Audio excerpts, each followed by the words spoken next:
on Ultrazine Stronghold. Game resumed.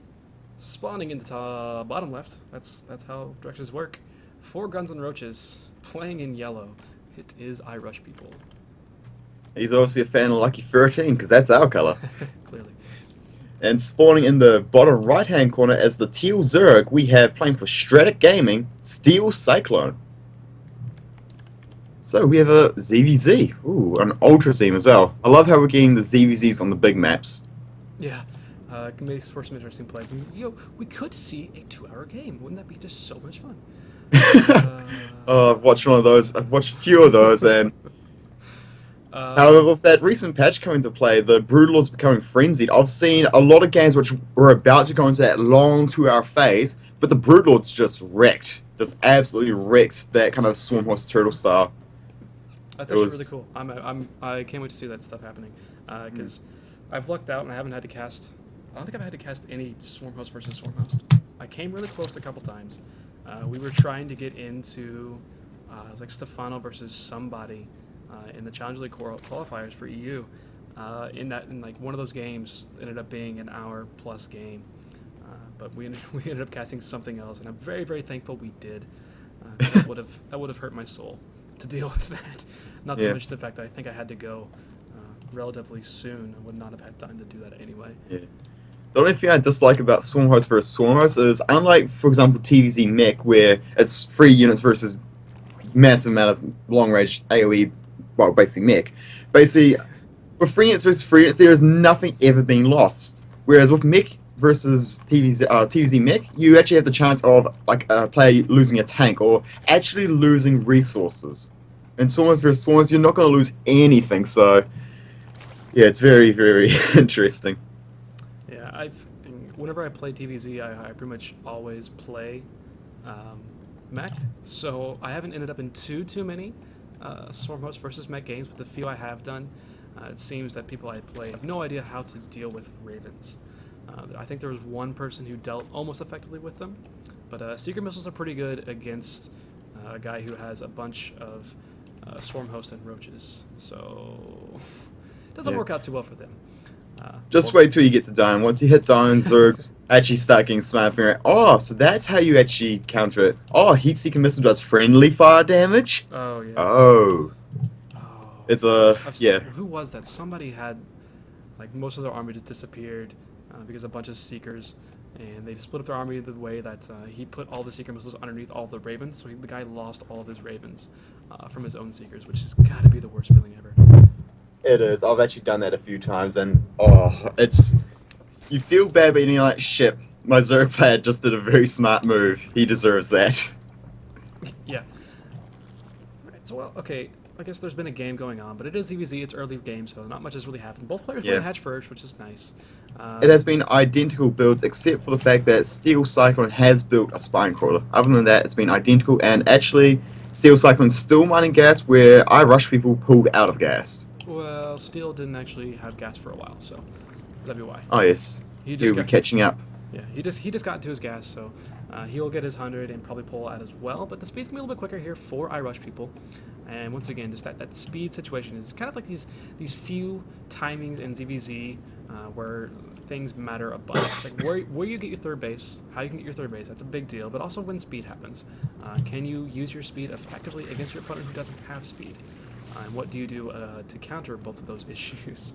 But for the time being, both players only have these 4 things on the map, and yeah, just gonna poke in, say hi, run away. I really like this by SteelCyclone, actually making the full wall, put the lings in hold position, making it so there's no way for his opponent to get into his base, so his opponent's gonna be playing blind. Yeah, very nicely done. Usually you see that with like queens blocking off a ramp, but not just with lings. So that's nicely done there by SteelCyclone. Actually getting up with the second gas already. No second gases have been... Okay, as I say that, 2 more gases coming up for IRushpeople, so 3 more gases actually coming for IRushpeople. Oh, I think this means IRushpeople is going to be going for the lair and then going for Spire. Yes. 3 gases often means Roaches, 4 gases often means Spire, so we shall see. See if I'm right on that call. I would take a wild guess and say you're probably going to be right. That lair is very, very fast. There's absolutely no tech out except for that lair coming up and these gases being made. So he's definitely going to be dealing with some sort of Spire play. But speed is finished here for IRushpeople. So he's going to poke in with those feelings that he has. Check out everything that's going on. Sees the 2 gases. He's going to get over into the natural base as well. What's he going to be able to see? He just start poking away at the queen actually. He wasn't able to confirm that that gas wasn't over at the top left of the second base, but you can kind of assume. Still only on the 2 gases here. So now, interesting tell. SteelCyclone's got his double upgrades underway. I'm very, very interested to see what his game plan is. He's adding on 2 more gases, adding the 3rd base on, and what is his unit composition? Is he going to go for roaches or go for muta? Now, he does have the melee upgrade on the way, so it looks like he's going to do some kind of Ling-based style. Yeah, it looks like both players may be going for this kind of Ling muta transition into ultras at some point, but may not even get there. Lair should be finished up. Yes, the lair is finished up, but still no Spire has come down just yet. Still just a lot of Lings are out for both players here. StraTk just protecting his 3rd base with the Lings for the time being. Doesn't want to give that up very easily. Is there a Baneling nest on the map for him? Okay, no there isn't. Actually, there is one for IRush and... Oh, okay, sorry. I see what happened now. SteelCyclone didn't actually make this wall the way he wanted to, so he added an extra Evo chamber. Indeed. Why not, I suppose. It'll do the trick. It's a pretty solid wall. It's still interesting. IRushpeople is actually going for Baneling speed. With 1-1, and I guess Baneling speed, this is, I don't know, I haven't seen this in ZVZ very often. Just the fact of getting Baneling speed, and with all this so much gas right now. He has a ton of gas. Or is getting a ton of gas, and he's just going to be using it on Baneling. He's trying to go for this massive, massive Baneling Ling attack. This is going to be so good for IRush, because the armor upgrade for SteelCyclone isn't... Oh! He doesn't move the Lings! That 3rd base is likely going to go down. There are a ton of Lings left, but all these Banelings are going to be here and dealing with that, I assume. Actually, he's just going to go counter. That is very smart. Base. That's very nicely done. He realized he's not going to keep the 3rd base. I may as well go kill your 3rd base. You don't have anything back home. The Spire is on the way and about 70% done here. And actually, I feel like Rushpeople will figure that out. He kind of figured out that, oh crap, my stuff is going to be under fire as well. A few Baneings morphing in, but now there's nothing but Queens here. And with nothing but Queens, there's not much you can really do. SteelCyclone splitting up all of his Lings very nicely. Making sure very, he very each nice one of the bases with a bunch of these Lings. It's going to be difficult to get rid of. The Spire is finished. No mutas are on the way, however. A few Baneling hits happen at the main, but there's still Lings absolutely everywhere. The splitting control of the lanes from SteelCyclone is phenomenal. He's getting so much economic damage done. It's just being attacked all over the place. It's just too much for IRushpeople to deal with at the moment. 27 workers have gone down. I mean, SteelCyclone did lose that 3rd base, but that doesn't matter when you have basically nothing left. There's a bunch of more Lings coming in here. There's not too many Banelings left, but now there are these Mutalisks, which could be very nice here for IRushpeople. But now his 3rd base is under fire, trying to take down that base as well as going into the main base, but quite a bit of a wall up here at the main ramp. And again, just that economy took a big hit, but now we're on 2 bases versus 2 bases, pretty much. So we do have all the spores going down back at base as well. Yeah. SteelCyclone's getting in position, make sure he is ready to deal with the muta harass, which is inevitable.